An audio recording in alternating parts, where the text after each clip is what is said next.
अस्सलाम वालेकुम everyone. So आप लोग का स्वागत है मेरे इट्स अरीबा चैनल।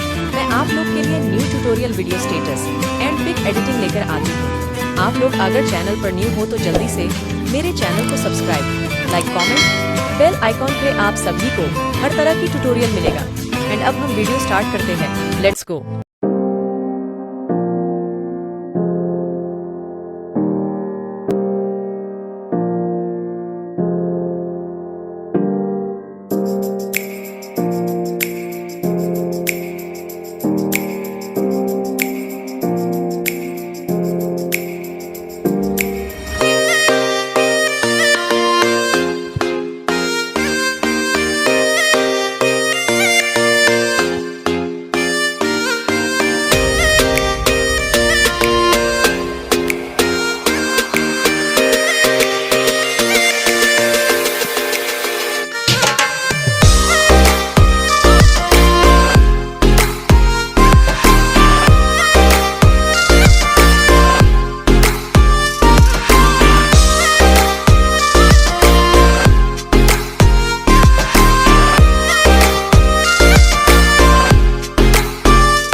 मगर यही कोई तारीफ कर दे